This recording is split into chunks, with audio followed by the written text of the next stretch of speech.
गौतम पंचम स्कंद अध्याय 2।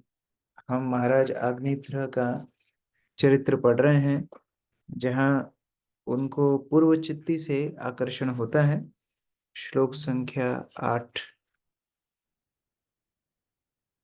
बाणामिमा भगवतो शतपत्र शांता वपुंखरुचिरौ अतितीक्ष्णदन्तौ कस्मै युयुंशसि वरे विचरन्न विद्म क्षेमायनो जडधियां तव विकर्णस्तु। प्रतिभा माता जी। हरे कृष्ण प्रभु जी, दंडवत प्रणाम। जब महाराज अग्रसेन ने पूर्व चित्त के बाके नेत्रों को देखा और कहा, हे मित्र, तुम्हारे बाके नेत्र दो अत्यंत शक्तिशाली बाण हैं। इन बाणों में कमल पुष्प की पंखुड़ियों जैसे पंख है। मुठर हित होने पर भी वे अत्यंत सुंदर है और उनके सिर नुकीले तथा बेधने वाले हैं। वे अत्यंत शांत लगते हैं, जिससे ऐसा प्रतीत होता है कि वे किसी पर नहीं छोड़े जाएंगे। तुम इस वन में किसी न किसी को इस बाणों से देखने के लिए विचरण कर रहे होंगे, किंतु किसे यह मैं नहीं जानता। मेरी बुद्धि भी मत पड़ी गई है और मैं तुम्हारा सामना नहीं कर सकता। वास्तव में पराक्रम में कोई भी तुम्हारी बराबरी नहीं कर सकता। इसीलिए मेरी प्रार्थना है कि तुम्हारा पराक्रम मेरे लिए कल्याणकारी हो। हरे कृष्ण। तो यद्यपि भगवान का एक नाम है उत्तम श्लोक, भगवान की प्रशंसा उत्तम श्लोकों से, उत्तम शब्दों से की जानी चाहिए, लेकिन जीवात्मा उसी शब्दों को, प्रकृति के आकर्षणों को गुणगान करने में लगाता है। इसीलिए माया और कृष्ण में अंतर यही है। कृष्ण विद्यम वास्तव अमृत वस्तु, वास्तव वस्तु है, और माया उनकी परछाई है, ये वास्तव वस्तु नहीं है। लेकिन हम उस वास्तव वस्तु को छोड़ करके परछाई के पीछे जब भागते हैं, ये माया का प्रभाव होता है। तो अग्निद्र महाराज पूर्व चित्ती को इस तरह गुणगान कर रहे हैं जैसे मानो भगवान का गुणगान कर रहे हैं। कमल सिंह प्रभु पढ़िए। हरे कृष्णा प्रभु जी। इस प्रकार महाराज अग्निन्द्र प्रियचिति के कटाक्ष की प्रशंसा करने लगे। उन्होंने उसके बांके नेत्रों की तुलना तीक्ष्ण तीरों से की। यद्यपि उसके नेत्र कमल सुंदर थे, किंतु साथ ही उन मुट्ठीहीन तीरों के समान थे। इसलिए महाराज अग्निन्द्र उनसे भयभीत हो गए। उन्हें आशा थी कि उसके कटाक्ष उनके अनुकूल होंगे, क्योंकि वे पूर्व से मोहित थे, और वे जितने ही अधिक मोहित होते, उनके लिए उसके बिना रह पाना उतना ही कठिन होगा। इसलिए महाराज अग्निन्द्र ने पूर्वचिति से प्रार्थना की कि उसके कटाक्ष उनके लिए कल्याणकारी हो। दूसरे शब्दों में उन्होंने प्रार्थना की कि वह उनकी पत्नी बन जाए। हरे कृष्ण। शिष्याय मे भगवता प्रतिहा प्रथन्ति गायन्ति सामसर्हस्यमजस्रमेषाम् युष्माचिखा विलुलिता सुमनोभिवृष्टि सर्वे भजन्ति ऋषिगणा इव वेद शाखा। श्याम गोविंद प्रभु जी।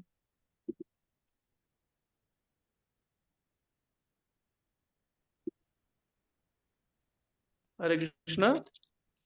पूर्वचित्त का अनुगमन करने वाले भौरों को देखकर महाराज अग्नित बोले, भगवान, ऐसा प्रतीत होता है मानो तुम्हारे शरीर को घेरे हुए ये भौरे अपने पूज्य गुरु को घेरे हुए शिष्य हैं।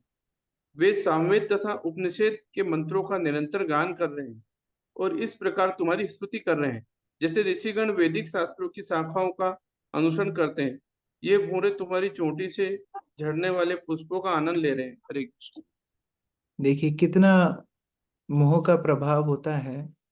जो भौरे पूर्व चित्ती के आसपास भंडरा रहे हैं, उनको वो तुलना कर रहे हैं साधु संतों के वैदिक मंत्रों से और भगवान के गुणगान से। तो इस प्रकार मोह की वृत्ति होती है, जहाँ हमारे आकर्षण की वस्तु हमको भगवान के तुल्य दिखने लगती है।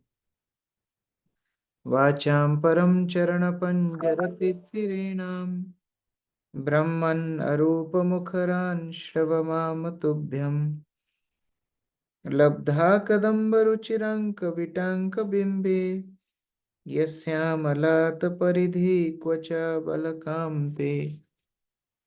मधु माता जी। हरे कृष्णा। हे हे ब्राह्मण, मुझे तो तुम्हारे नुपुरों की झंकार की सुनाई पड़ती है।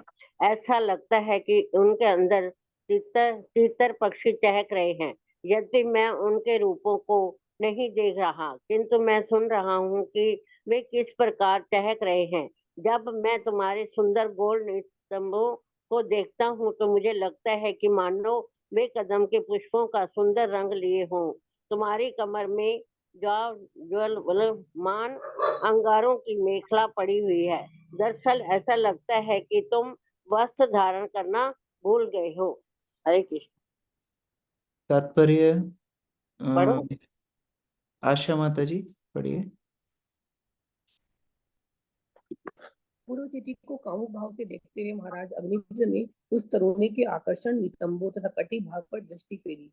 जब मनुष्य किसी स्त्री को इस प्रकार कामेक्षा से देखता है तो वह उसके मुखमंडल, स्तन तथा कटी पर मोहित हो जाता है, क्योंकि पुरुष को अपनी वासना तृप्त करने के लिए स्त्री पहले पहल अपनी सुंदर मुखाकृति, अपने उरजों के उभार और कटी भाग से आकर्षित करती है। पुरोचिति ने सुंदर पीली रेशमी वस्त्र पहन रखा था, अतः उसके नितंब कदम पुष्प के समान लग रहे थे। करघनी के कारण उसकी कमर ज्वाज्वल्यमान अंगारों से घिरी प्रतीत हुई। यद्यपि वह वस्त्रों से पूर्णतः सज्जित थी, किंतु महाराज अग्निध्र इतना काम मोहित हो गया था कि उसे पूछना पड़ा, तुम वस्त्र रहित होकर क्यों आई हो? तो शास्त्रों में इसके लिए एक उदाहरण दिया जाता है कि काम वासना वास्तव में व्यक्ति के दृष्टिकोण में होती है। वही स्त्री को यदि कोई शेर देखेगा तो उसके लिए वो भोजन दिखेगी, उसका बच्चा दिखेगा तो उसको माँ दिखेगी, कोई ऋषिगण दिखेंगे तो उसके अंदर उसको जीवात्मा दिखेगी। लेकिन एक कामुक व्यक्ति के लिए उसकी काम वासना पूर्ण करने के लिए एक वस्तु दिखेगी। तो यहाँ पर वह काम वासना से ग्रसित अग्निध्र उनको इस तरह बोल रहे हैं। किम संवृतम रुचयोर्द्विज संग्रयोस्ते मध्ये कृशो वहसि जत्र दृशि श्रुति श्रिता में पंकोरुणाशुरभिरात्मविशान इत्र येनाश्रमं शुभगमे सुरभि करोषि। ओजस्विनी माता जी। तब महाराज अग्निन्द्र ने पूर्व चित्ती के उभरे हुए उरोजों की प्रशंसा की। उन्होंने कहा, हे ब्राह्मण, तुम्हारी कमर अत्यंत पतली है, किंतु फिर भी तुम कष्ट सहकर इन दो सींगों को धारण कर रहे हो, जिन पर मेरे नेत्र अटक गए हैं। इन दोनों सुंदर सींगों के अंदर क्या भरा है? तुमने उनके ऊपर सुगंधित लाल लाल चूर्ण छिड़क रखा है, मानो अरुणोदय का सूर्य हो। हे भाग्यवान, क्या मैं पूछ सकता हूँ कि तुम्हें ऐसा सुगंधित चूर्ण कहाँ से मिला जो ऐसे आश्रम को सुरभित कर रहा है? हरे कृष्ण। तात्पर्य राजीव प्रभु। तात्पर्य, अग्निध्र ने पूर्ण चित्ती के उन्नत उरोजों की प्रशंसा की। उसके उरोजों को देखकर वह लगभग प्रमत्त हो उठा, तो भी वह नहीं पहचान पाया कि पूर्व चित्ती किशोर था या कोई किशोरी, इसलिए उसे द्विज, हे ब्राह्मण कहकर संबोधित किया। किंतु द्विज अर्थात ब्राह्मण बालक के वक्षस्थल पर सींग क्यों हो?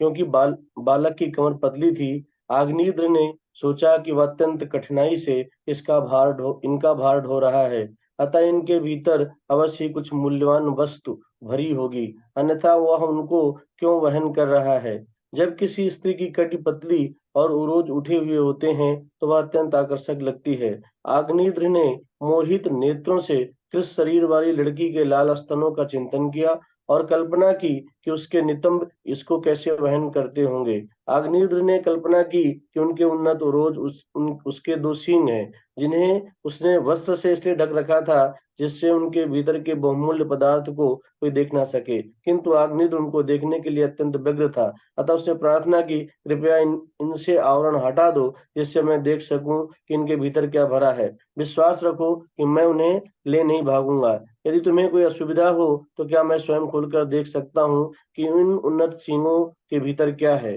वह उसके स्तनों के ऊपर फैले हुए सुरभित कुमकुम के लाल चूर्ण से चकित थे। इतने पर भी उसने पूर्व चित्ती को बालक समझकर उसे सुभग अर्थात भाग्यशाली मुनि कहकर संबोधित किया। यह बालक भाग्यशाली रहा होगा, अन्यथा उसके इसके वहां खड़े होने से आग्नेत्र का पूरा आश्रम कैसे महक सकता था। हरे कृष्ण। तो ये भौतिक आकर्षण के वचन बोल रहे हैं, जिसमें व्यक्ति केवल शारीरिक सुख के लिए उत्साहित रहता है।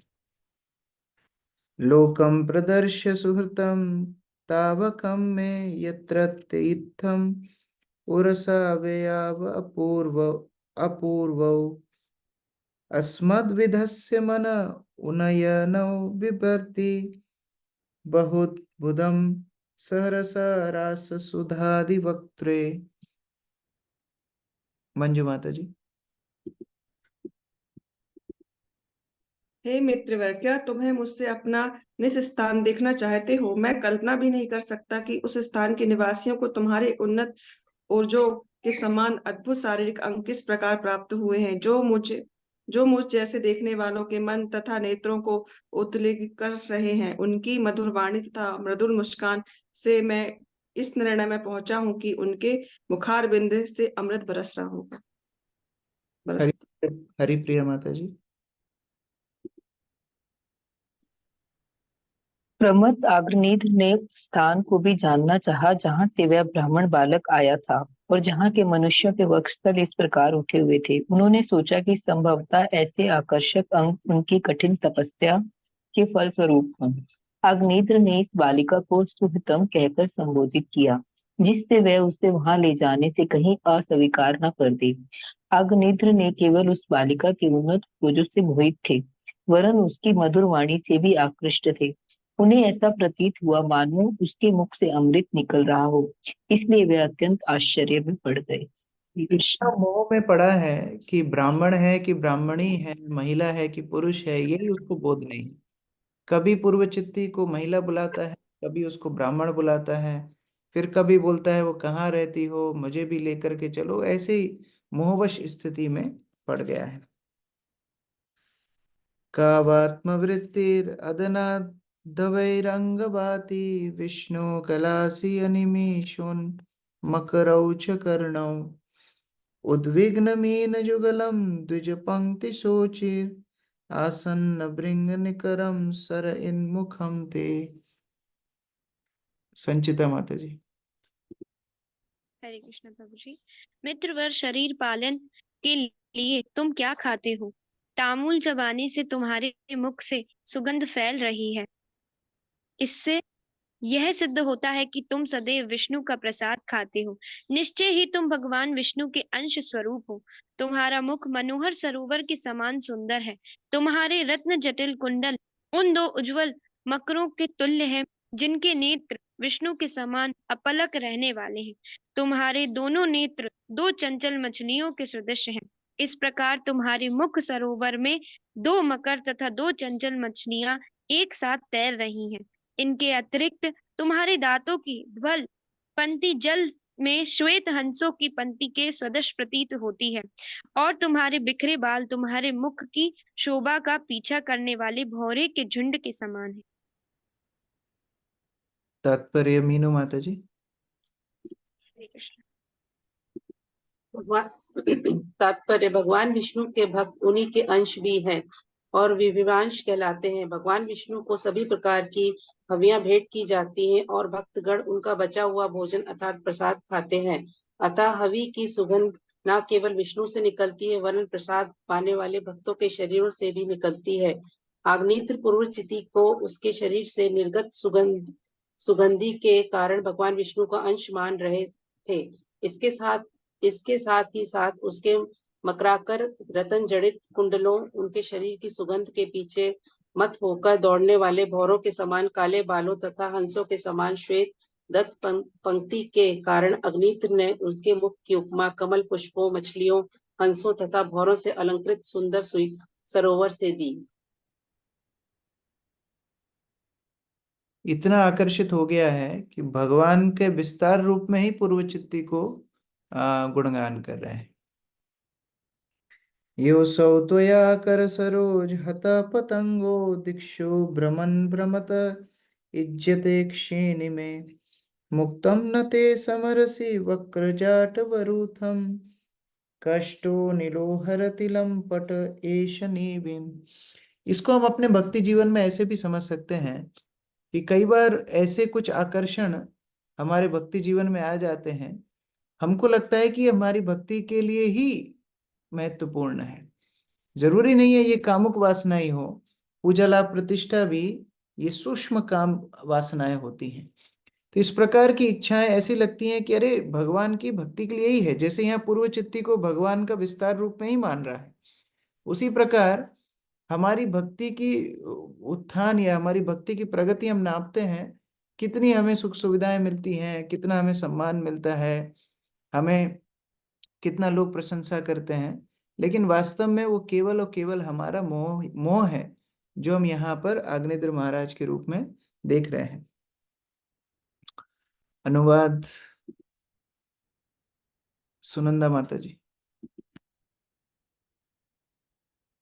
मेरा मन पहले ही चंचल है और तुम इस गेंद को अपनी कमल सदृश हथेली से इधर उधर फेंक कर मेरे नेत्रों को विक्षुब्ध कर रहे हो। तुम्हारे घुंघराले केश अब बिखरे हुए हैं, किंतु तुम्हें उनको संभालते ही सुधि नहीं है। तुम इन्हें संभाल क्यों नहीं लेते? ये धूर्तवायु स्त्रियों में असक्त लंपट पुरुष के समान तुम्हारे अधोवरस्त को उठाने का प्रयत्न कर रहा है। क्या तुम्हें इसकी खबर नहीं है? प्रमोदानंद प्रभु जी।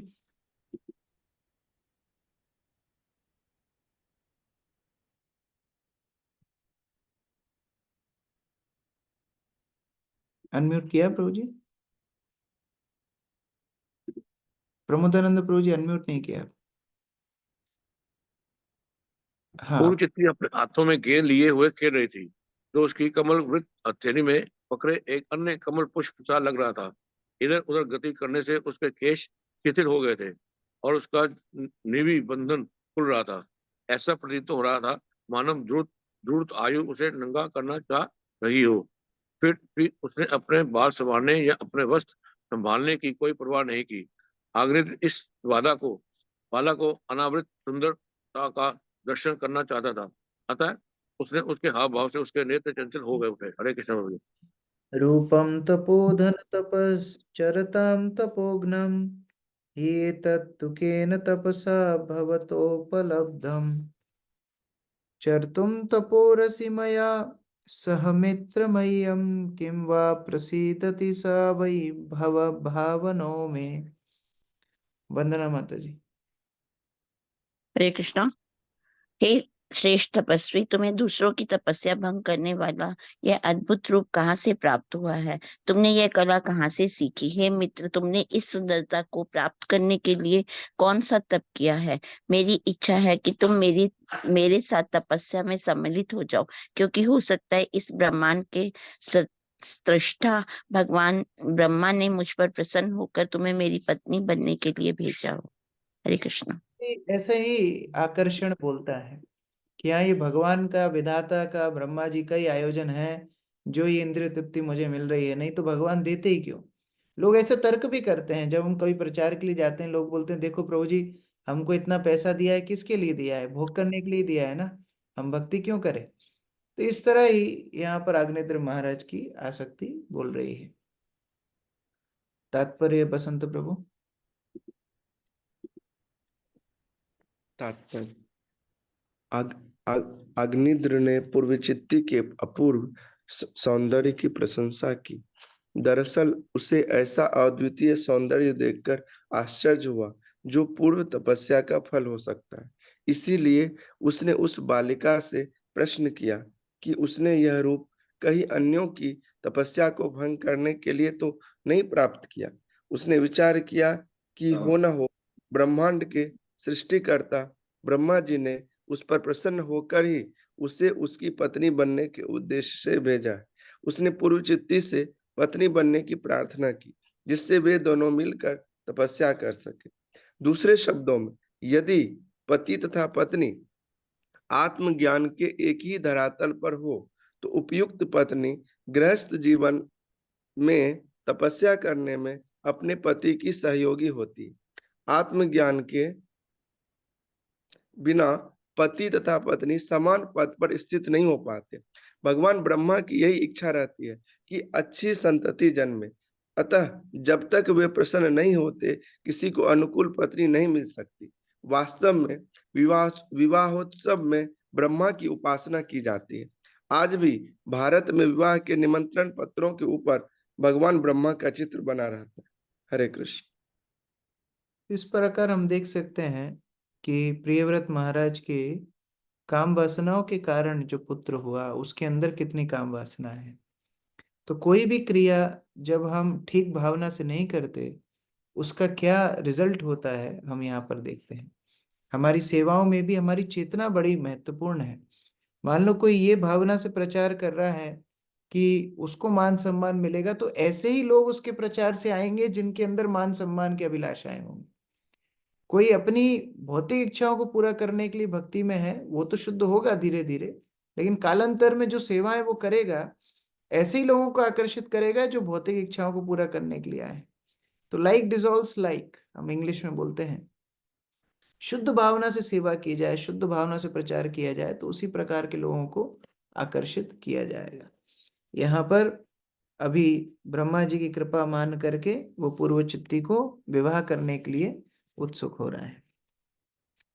न त्वां त्वजामि दयितं द्विजदेव दत्तं, यस्मिन् मनोदृगपि नो न विजयति लग्नम्। मां चारुशृङ्गे अर्हसि नेतुम् अनुवर्तं ते, चित्तं यथा प्रतिसरन्तु शिवा सचिव्या। सविता माता जी।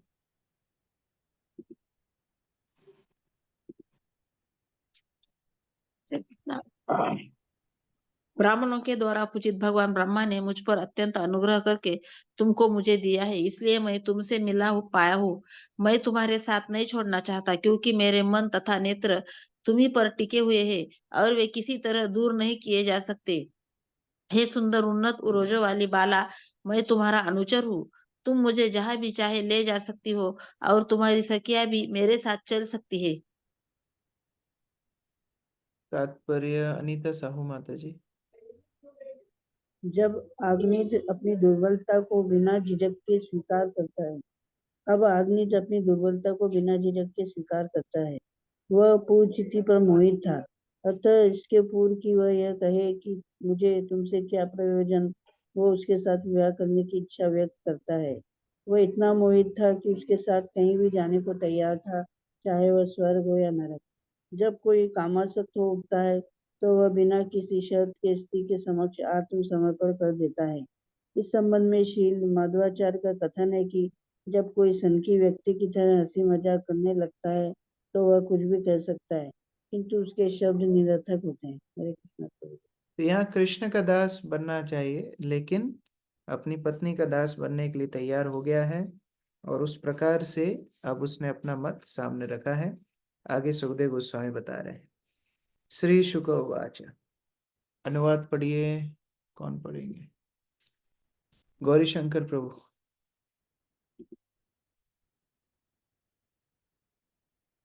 अनम्यूट किया? गौरी शंकर प्रभु अनम्यूट कीजिए। हाँ प्रभु जी। श्री सुखदेव गोस्वामी जी आगे बोले, महाराज अग्निदेव देवता को समान बुद्धिमान और शिष्यों को रिझा करके अपने पक्ष में कर लेने की कला में अत्यंत निपुण थे। अतः उन्होंने उस स्वर्ग कन्या को अपनी कामपूर्ण वाणी से प्रसन्न करके उसको अपने पक्ष में कर लिया। अक्रूर प्रभु तात्पर्य।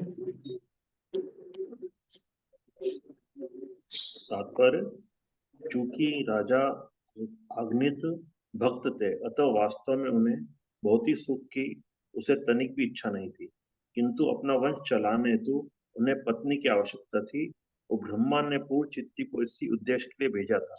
अतः उन्होंने अपनी मीठी वाणी से उसे रिझा लिया। स्त्रियां मनुष्यों की मीठी वाणी से आकृष्ट हो जाती है। जो इस कला में दक्ष होता है उसे विदग्ध कहते हैं। हरे कृष्ण। इसका एक और दृष्टिकोण अब प्रभुपाद यहाँ तात्पर्य में दे रहे हैं, बहुत महत्वपूर्ण है क्योंकि केवल अग्निद्रह की कामुक इच्छाओं को कोसने से काम नहीं चलेगा। इस तरह के जो महान व्यक्तित्व रहते हैं वो इस तरह आचरण करके हमें सिखाते हैं कि हमारी क्या स्थिति है। जैसे श्रील भक्तिविनोद ठाकुर बोल रहे हैं, अमार जीवन सदा पापी रहता है। वो अपने भजनों में लिखते हैं कि वो सबसे पतित हैं, लेकिन इसका मतलब ये नहीं है भक्तिविनोद ठाकुर पतित हैं। वो अपने उदाहरण से हमें सिखा रहे हैं कि हमें कैसे भगवान को प्रार्थना करना चाहिए। उसी प्रकार यहाँ प्रभुपाद बता रहे हैं कि अग्निद्र महाराज भक्त ही थे, भगवान की इच्छा पूरी करने के लिए वो इस तरह विवाह करना चाहते थे, लेकिन ये वचनों के द्वारा सिखा रहे हैं दो चीजें, किस प्रकार एक पुरुष स्त्री के बीच का आकर्षण होता है, और दूसरा कैसे अपना कार्य सिद्ध करने के लिए व्यक्ति को कई बार थोड़ा मक्खन लगाना पड़ता है, थोड़ी प्रशंसा करनी पड़ती है। श्लोक संख्या 18 दीप्ति माता जी पढ़िए।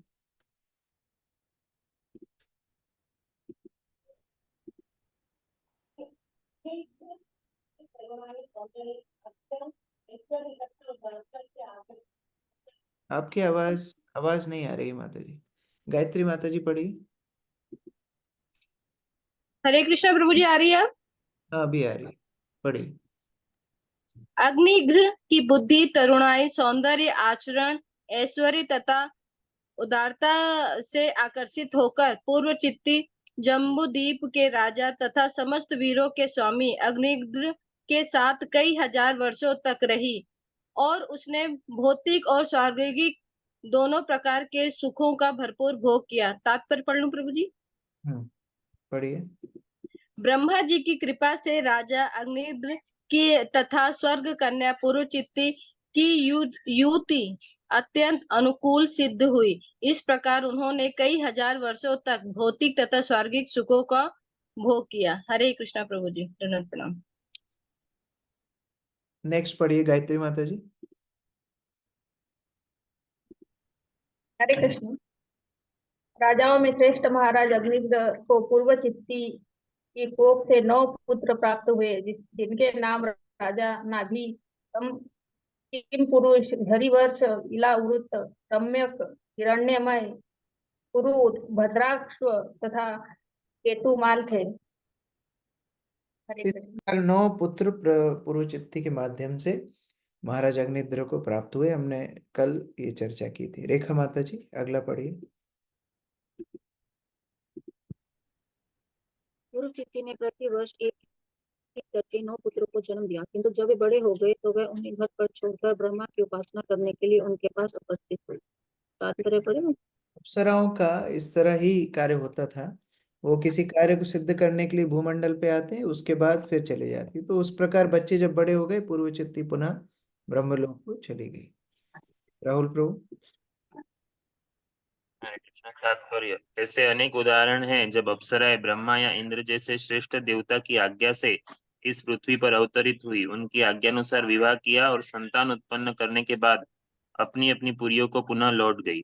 उदाहरणार्थ स्वर्ग सुंदरी मेनका, जो विश्वामित्र मुनि को छलने के लिए आई थी, शकुंतला को जन्म देने के पश्चात अपने पति तथा अपनी पुत्री दोनों को छोड़कर स्वर्गलोक वापस चली गई।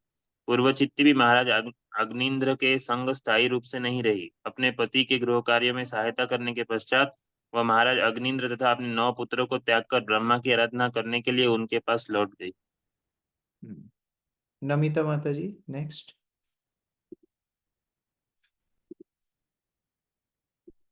नमिता माता जी। अपनी माँ का दूध पीने के कारण महाराज अग्नि के नवे पुत्र अत्यंत बलिष्ठ तथा सुगठित शरीर वाले हुए। उनके पिता ने प्रत्येक को जम्बूद्वीप का एक एक भाग दे दिया। इन राज्यों के नाम पुत्रों के नामों के अनुसार पड़े। इस प्रकार महाराज अग्नित के सभी पुत्र पिता से प्राप्त राज्यों पर राज्य करने लगे। इस प्रकार हमने देखा कि किस प्रकार ये पुत्र, क्योंकि अप्सरा के गर्भ से जन्म लिए, उनका दूध पिया, उनके लालन पालन से बड़े बलिष्ठ हुए, और पूरे जम्बूद्वीप को 9 भागों में बांट करके अग्निद्र महाराज ने एक एक राज्य एक एक पुत्र को दे दिया। प्रफुल्ल प्रभु। आचार्यों ने इस श्लोक के मातु अनुग्रहात शब्दों का विशेष उल्लेख करते हुए इनका अर्थ उनकी माँ का स्तन दुग्ध किया है। भारतवर्ष में यह आम विश्वास है कि यदि माँ अपने बच्चे को कम से कम 6 मास तक अपने स्तनों का दूध पिलाती है तो बच्चे का शरीर अत्यंत हष्ट-पुष्ट रहता है। इसके अतिरिक्त इस श्लोक में यह भी इंगित है कि महाराज आग्निद्र के सभी पुत्रों की प्रकृति अपनी माँ के समान थी। श्रीमद् भगवत गीता 1.40 की भी घोषणा है, स्त्रीषु दृष्टासु वाष्णे जायते वर्ण संकर। दूषित स्त्री से वर्ण संकर अयोग्य पुत्र उत्पन्न होते हैं और जब वर्ण संकर जनसंख्या बढ़ती है तो यह सारा संसार नरक बन जाता है। अतः मनु संहिता के अनुसार स्त्री को पवित्र तथा साध्वी रहने के लिए पर्याप्त संरक्षण की आवश्यकता होती है, जिससे उसकी संतान मानव समाज के कल्याण में तत्पर हो सके। नेक्स्ट अनुवाद आरती माता जी। पूर्व चित्ती के चले जाने पर अतृप्त वासना के कारण राजा आग्निग्र उसी के विषय में सोचते रहते। अतः वैदिक आज्ञाओं के अनुसार राजा मृत्यु के पश्चात उसी लोक में गए जहां उनकी दैवी पत्नी थी। यह लोक पितृलोक कहलाता है, जहाँ के पितरगण अत्यंत आनंद से रहते। तो इस तरह भगवत गीता में भगवान ने बोला है, यान्ति देवव्रता देवान पितृ यान्ति पितृव्रता। जो जिनके प्रति आसक्त होते हैं उनके लोक में जाते हैं। तो पूर्व चित्ती से आसक्त अग्निद्र महाराज उन्हीं के पास वास में चले गए। तात्पर्य जय माता जी। तात्पर्य, यदि कोई किसी के विषय में निरंतर सोचता है तो मृत्यु के उपरांत उसे वैसा ही शरीर प्राप्त होता है। महाराज अग्निद्र सदा पितृलोक के विषय में सोच रहे थे जहां उनकी पत्नी वापस गई थी, इसीलिए मृत्यु के पश्चात उन्हें वही लोक मिला जिससे वे उसके साथ पुनः रह सके। श्रीमद् भगवद गीता का भी कथन है, यम यम वापी स्मरण भावम त्यजेन्ते कलेवरम तम तमेवेति कौन्तेय सदा तद्भाव भाविता। जीव अपना शरीर त्यागते समय जिस किसी भाव दशा का स्मरण करता है वह उसे निश्चय ही प्राप्त करता है। अतः हम सहज ही इस निष्कर्ष पर पहुंच सकते हैं कि यदि हम निरंतर भगवान श्री कृष्ण का स्मरण करें अथवा पूर्णतः कृष्ण भावना भावित हो जाएं, तो हमें गोलोक वृंदावन प्राप्त हो सकता है, जहां भगवान श्री कृष्ण निरंतर वास करते हैं। इस प्रकार भगवान का स्मरण करेंगे, भगवान के पास जाएंगे। भौतिक आकर्षणों का स्मरण करेंगे, भौतिक आकर्षणों के पास ही हमको अलग अलग शरीर धारण करके जाना होगा। अमित प्रभु, अंतिम श्लोक इस अध्याय का। अपने पिता के प्रयाण के पश्चात 9 भाइयों ने मेरु की 9 पुत्रियों के साथ विवाह कर लिया, जिनके नाम मेरु देवी, प्रतिरूपा, उग्र दृष्टि, लता, रम्या, श्यामा, नारी, भद्रा तथा देवविति थे। इस प्रकार श्रीमद् भागवतम के 5वें स्कंद के अंतर्गत महाराज आग्निद्र का चरित्र नामक दूसरे अध्याय के भक्ति वेदांत तात्पर्य पूर्ण हुए। हरे कृष्ण। अब कई वक्त ऐसा सोच रहे होंगे कि ये अध्याय से हम सीखे क्या। इतना पढ़ा अग्निद्र महाराज के विवाह के बारे में, उनकी काम वासनाओं के बारे में। देखिए, भागवत में एक भी श्लोक ऐसा नहीं है जो कृष्ण के समीप आपको ना ले जाए। दोनों जरूरी है। भौतिक जगत को समझना भी जरूरी है क्योंकि उससे हम प्रभावित ना हो, और भगवान की लीलाएं समझना भी जरूरी है जिससे हम उनसे आकर्षित हो। अभी इस अध्याय से दोनों बात होती है। पहली बात, कैसे भौतिक आकांक्षाएं, कैसे भौतिक आकर्षण हमको ग्रसित करते हैं, ये हमको देखना है। और दूसरा, अभी यही अग्निद्र महाराज का बेटा नाभि महाराज जो सर्वप्रथम पुत्र थे, ये नाभि महाराज के पुत्र ऋषभदेव आने वाले हैं, जिनके आगे 6 अध्याय हम पढ़ने वाले। तो इसकी भूमिका सुखदेव गोस्वामी ने बनाई है कि ऋषभदेव का जन्म होगा। ऋषभदेव आगे जाके हमको बहुत सारे उपदेश इत्यादि देंगे। 6 अध्याय आगे ऋषभदेव महाराज के ऊपर है। तो इसीलिए नाभि और मेरु देवी का वर्णन यहाँ पर हुआ है। आप देखेंगे ये पत्नियों का, 9 पत्नियों का वर्णन 2 श्लोकों में आया, पहले भी आया, अभी भी आया। क्यों? क्योंकि इनमें मेरु देवी है जो ऋषभदेव की माँ है, तो उनका वर्णन जरूरी है। अब अगले अध्याय, तीसरे अध्याय में ऋषभदेव का जन्म होगा और ऋषभदेव की शिक्षाएं, उनकी क्रियाएं, उनका वैराग्य इत्यादि का हम पाठ आगे करेंगे। हरे कृष्ण। ग्रंथराज श्रीमद् भागवतम। यस, अक्रूर प्रभु। हरे कृष्णा प्रभु जी। प्रभु जी, जो बताया गया यहाँ पर पूर्व चित्ती मृत्यु के उपरांत पितृलोक में क्यों गए थे प्रभु? उनका वैसे तो ब्रह्मलोक की निवासी थी, लेकिन अग्निद्र महाराज की इच्छा थी पितृलोक में जाने के लिए, उसी के लिए उन्होंने तपस्या भी की थी। तो पूर्व चित्ती भी वहां गई और उनके आकर्षण के कारण फिर अग्निद्र महाराज भी वहीं पर चले गए। तो उस प्रकार हरे कृष्ण। संचिता माता जी। हरे कृष्ण प्रभु जी, दंडवत प्रणाम। प्रभु जी, मेरा ये प्रश्न है कि पितृदोष क्या होता है? पितृदोष ये होता है कि जब हम लोग अपने धर्म का पालन नहीं करते तो पितरों को जो आकांक्षा हमसे होती है वो आकांक्षा टूट जाती है। कल भी हम इसके ऊपर चर्चा की कि जैसे पिंडदान इत्यादि करना, उससे उनके कर्मों में उनको थोड़ी राहत मिलती है, थोड़ी समय के लिए उनको पितृलोक में रहने का मौका मिलता है। अब जब बच्चे उस तरह परायण नहीं होते, पाप, तो जो आकांक्षा पितृ लगा के उनसे बैठे थे वो आकांक्षा पूरी नहीं होती, तो फिर पितृ लोग उनके जीवन में थोड़ा थोड़ा समस्या डालते हैं। तो इस तरह पितृदोष होता है। इसलिए अपना हरिनाम का जप बहुत अच्छे से करना चाहिए, जिससे ऐसा वर्णन है शास्त्र में कि जो लोग भगवान का नाम लेते हैं उनके पितृलोक में नृत्य करने लगते हैं, क्योंकि ये भगवत नाम से उनका भी फायदा होने वाला है। अगर कोई शुद्ध भक्त घर में आता है तो उसकी 21 पीढ़ी भगवत धाम जाती है, तो पितृलोगों को उस प्रकार मुक्ति मिलती है। ठीक है जी, थैंक यू प्रभु जी। हरे कृष्णा। दीपिका माता जी।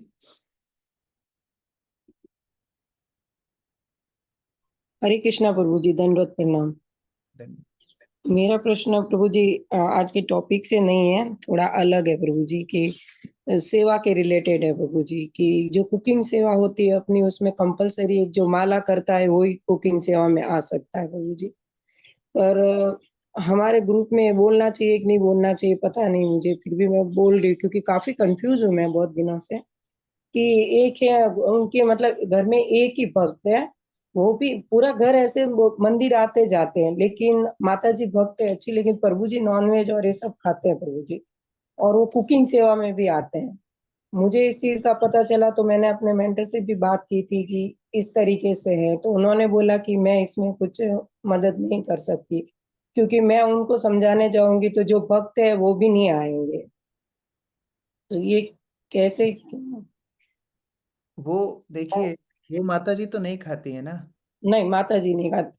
तो फिर उनको सेवा करने में क्या समस्या है? नहीं, उनके प्रभु जी भी आते हैं सेवा में, कुकिंग सेवा में मंदिर में। ठीक है, उनको सब्जी वगैरह काटने में लगा सकते हैं, आग का काम नहीं करना चाहिए। और इनके यहाँ फ्राइडे जो प्रोग्राम होते हैं प्रभु जी हमारे, तो वैष्णव भी वहाँ प्रसाद लेते हैं। इसीलिए मैं बता रहा हूँ, प्रभु ने ये आज्ञा दी है कि हम लोग सामान्य जनों से सब्जी धोना काटना इन सब में मदद ले सकते हैं, लेकिन जो छोंकना है, जो आग का काम है, जो पूरा कुकिंग है, वो भक्तों को करना चाहिए। तो अगर ऐसे कुछ लोग आते हैं जो पूर्ण रूप से भक्ति नहीं कर रहे हैं, जो उतने शुद्ध नहीं है, उनसे फिर आप उस तरह की मदद लीजिए। जैसे कोई बर्तन साफ कर सकता है, कोई सब्जियां काट सकता है, उसको फिर आप धो करके भगवान का भोग बना सकते हैं। तो इस तरह इतनी परमिशन प्रभुपाद ने दी है, क्योंकि देखिए, जब तक वैष्णव की सेवा कोई नहीं करेगा तब तक वो भक्ति में भी आगे नहीं बढ़ेगा।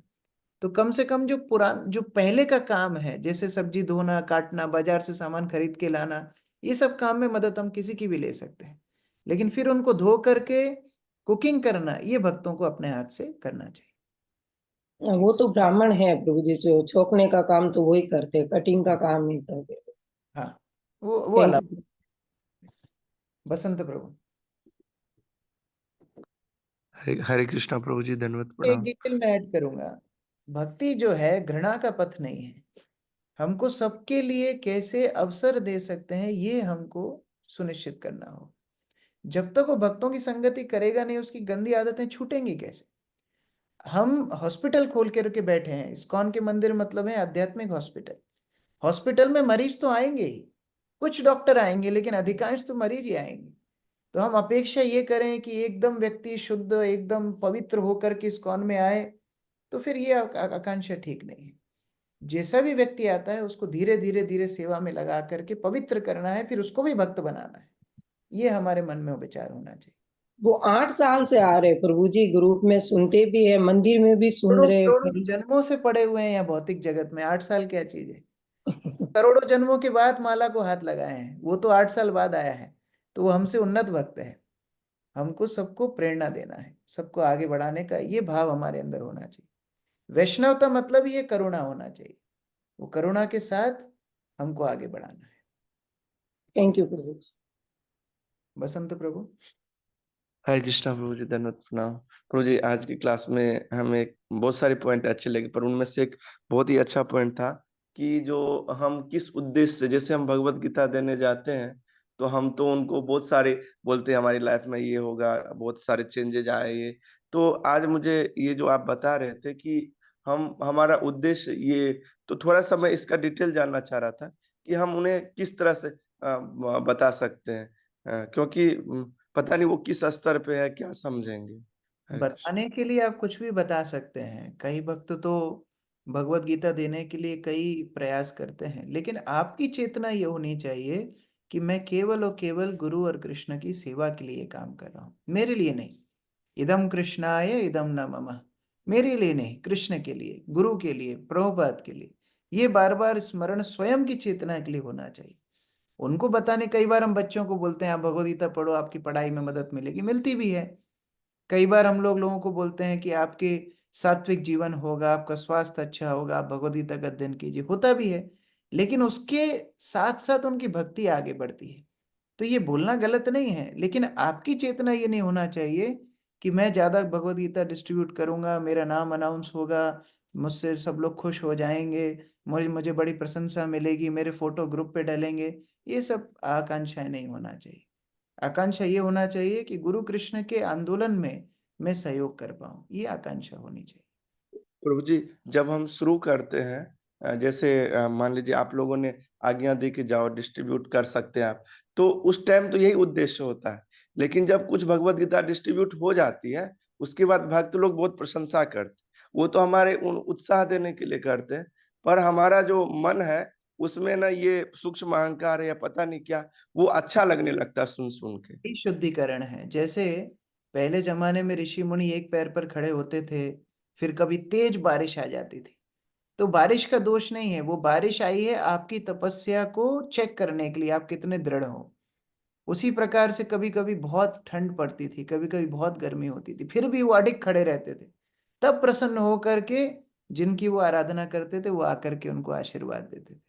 उसी प्रकार हमारी भक्ति में ये परीक्षा है कि अच्छा, प्रशंसा में देखते हैं बसंत प्रभु कितना समभाव रखते हैं, फिर समस्याएं आएंगी तब बसंत प्रभु कितना समभाव रखते हैं। यही हमारी तपस्या है। और जब हम इस तपस्या में अडिग रहते हैं, तब हरिनाम हमारे ऊपर कृपा करते हैं, तब हम शुद्ध हरिनाम जप कर पाते हैं। जी, थैंक यू सो मच प्रभु जी। हरे कृष्ण। मणि माता जी, प्रश्न है। हरे कृष्णा प्रभु जी, प्रणाम। थोड़ा सा हटके प्रश्न है प्रभु जी कि भगवान के बारे में जानना या भगवान की भक्ति सिखाना या भक्त बनाना उन लोगों के लिए जरूरी है कि जो पाप को अपना भोग रहे हैं पूर्व जन्म के। जैसे कि कुछ लोग बहुत ही दयनीय स्थिति में अस्पताल में पड़े रहते हैं, सड़कों में पड़े रहते हैं, जिनके हाथ पैर कटे रहते हैं, रेलवे स्टेशन पर प्रभु जी, कोई कैदी हैं, या फिर प्रभु जी जो अपने पुण्य भोग रहे हैं, बहुत सुंदर सुंदर लड़कियां, बहुत धनाढ्य, और मतलब उनको कोई मतलब नहीं है। तो भक्ति कौन किसको सी सिखानी? कौन सी मछली के लिए पानी जरूरी है? ऐसी मछली के लिए जो एकदम काली कलूटी सी है, या ऐसी मछली के लिए जो गोल्ड फिश है, बहुत सुंदर सी है? कौन सी मछली के लिए पानी जरूरी है? दोनों के लिए जरूरी है प्रभु जी। हाँ, तो इसीलिए भक्ति सबके लिए जरूरी है। जो भौतिक जगत में पुण्य भोग रहे हैं वो भी कष्ट ही है, क्योंकि उनको भी जन्म मृत्यु जरा व्याधि आनी है। हो सकता है इस जन्म में बाह्य दृष्टि से दिख रहा हो, लेकिन अगले जन्म में जब वो कुत्ते बनेंगे, बिल्ली बनेंगे, चूहे बनेंगे, तब कौन हिसाब करेगा? तो इस प्रकार से भक्ति सबके लिए जरूरी है। प्रभुपाद जी सरल उदाहरण देते हैं मछली और पानी का। जैसे जल के बिना मछली नहीं रह सकती, उसी प्रकार कृष्ण भक्ति के बिना जीवात्मा कभी सुखी नहीं रह सकती। तो सभी के लिए प्रचार हमको करना है। हाँ, प्रचार में कभी कभी प्रतिष्ठित लोगों को प्रचार में ज्यादा ध्यान देते हैं, क्योंकि उनके अनुयायी उनका अनुसरण करके भक्ति में आ जाएंगे। जैसे मान लीजिए कोई एक बड़ा बॉलीवुड एक्टर या एक्ट्रेस भक्त बन जाए, तो उसके सारे अनुयायी भक्ति करने के लिए अग्रसर हो जाएंगे।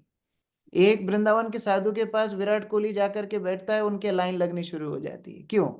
विराट साधु तो पहले भी थे, वही साधु इतने साल से वृंदावन में थे, लेकिन क्रिकेटर के प्रभाव से लाखों लाखों लोग जाने लगे।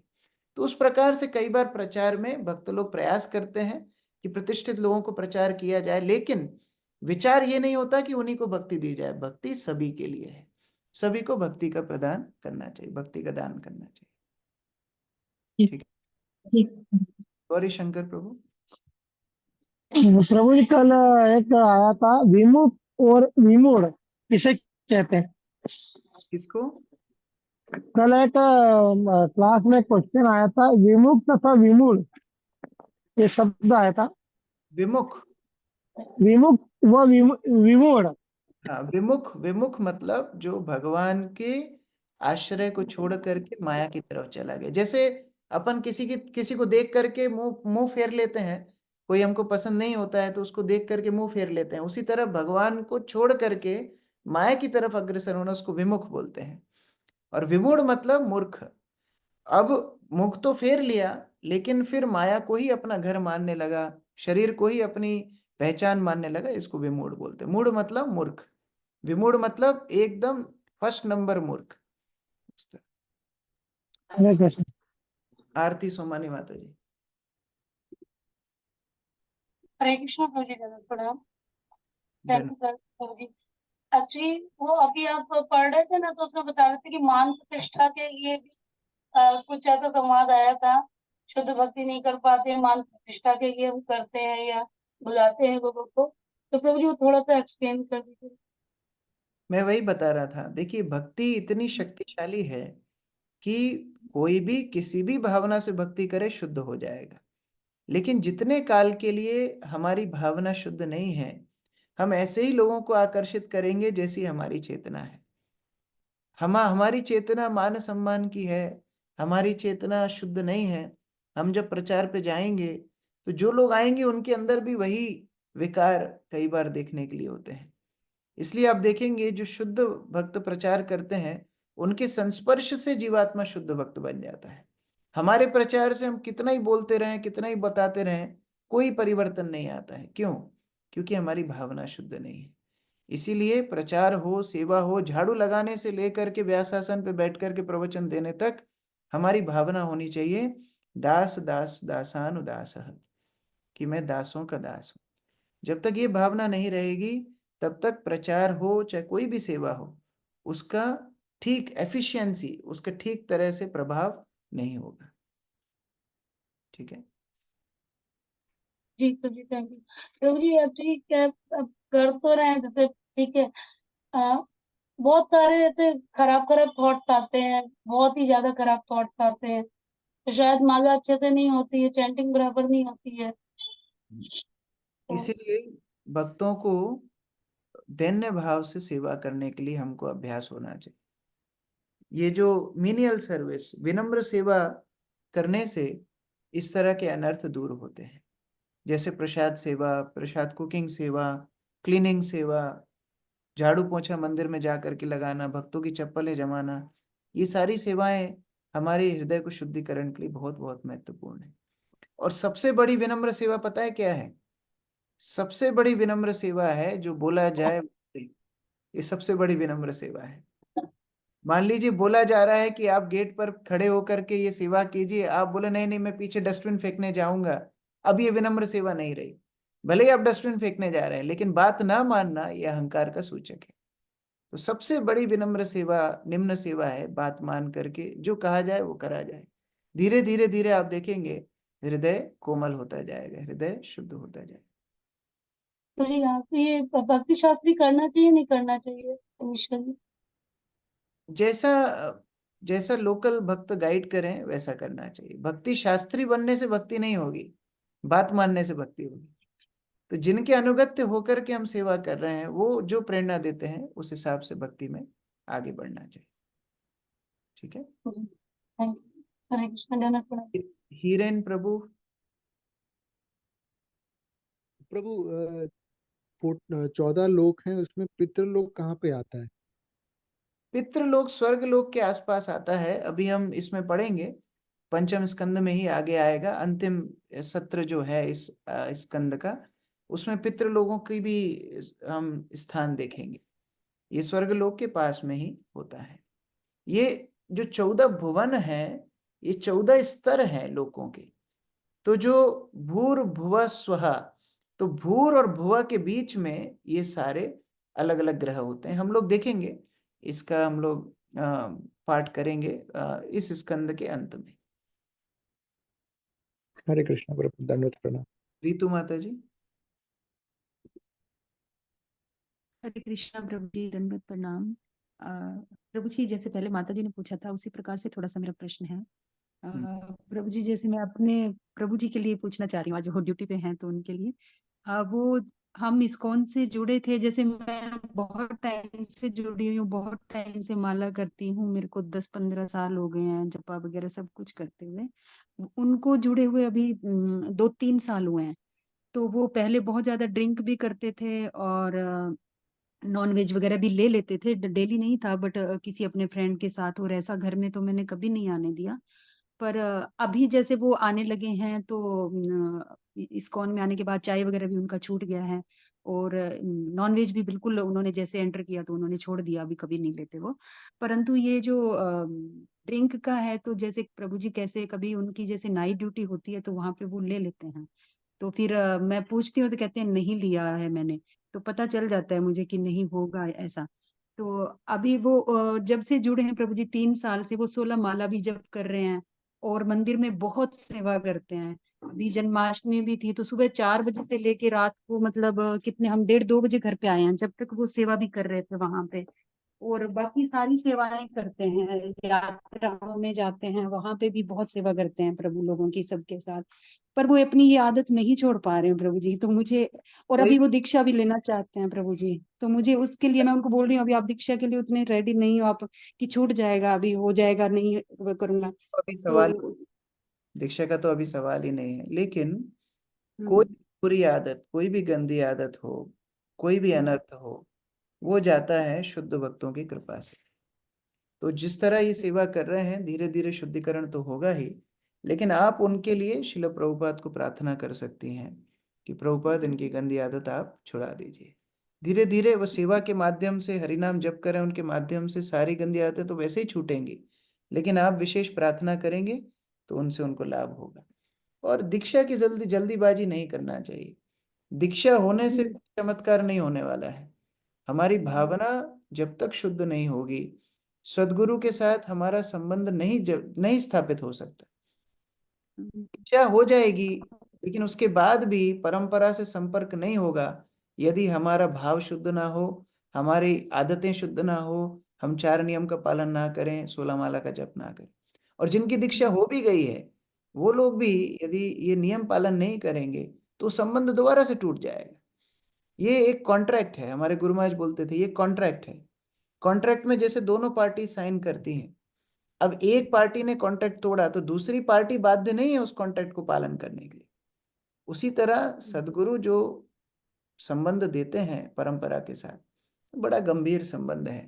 तो इसलिए दीक्षा की जल्दबाजी ना की जाए, उनको सेवा करने दीजिए, उनको माला करने दीजिए और आप उनके लिए प्रभुपाद से प्रार्थना कीजिए। धीरे धीरे जब शुद्धिकरण होगा उसके बाद वो समर्पण कर सकते हैं, एक गुरु का आश्रय ले सकते हैं। जी प्रभु जी, वही है कि मैं उनको बोलती हूँ कि अभी आप उसके लिए रेडी नहीं हो, थोड़ा सा अभी और आपको टाइम लेना चाहिए। बोलते हैं कि नहीं मैं तो सब कुछ कर रहा हूँ, सब कुछ मैं करता हूँ। और उठ भी जाते हैं कई बार, जैसे 3:30-4 बजे उठ के जपा भी कर लेंगे, इतना वो आप सब। समझा ही सकती हैं, बाकी फिर वो जीवात्मा और भगवान के बीच का बात है। फिर उन दोनों के बीच में आप छोड़ दीजिए, आप समझा ही सकते हैं, बाकी तो हम ज्यादा कुछ कर नहीं सकते। जी प्रभु जी, क्योंकि फिर मैं बहुत ज्यादा सख्ती से बोलूंगी तो फिर मुझे लगता है कहीं मंदिर जाना ना छोड़ दें, कुछ ऐसा ना करे, तो मुझे डर लगता है उस चीज के लिए भी। इसीलिए इवन तो जो शिक्षा गुरु हैं, मेंटर्स हैं, काउंसलर्स हैं या दीक्षा गुरु भी हैं, वो सब भी समझाते ही हैं। वो कोई भी सख्ती से नहीं बोलेगा, समझाएंगे। बाकी जीवात्मा को ये निर्णय करना होता है कि उनको भक्ति में कितना गंभीर होना है। ये उनका और भगवान के बीच का है, उनको तो धोखा नहीं दे सकते, भगवान को कोई धोखा नहीं दे सकता है।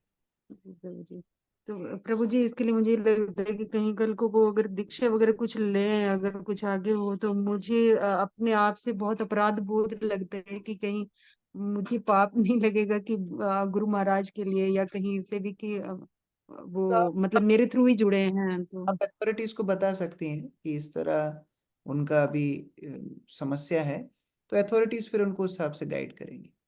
इस्कॉन में दीक्षा तो ऐसी नहीं होती है कि दीक्षा हो रही है कोई भी बैठ जाए और लेकर के आ जाए।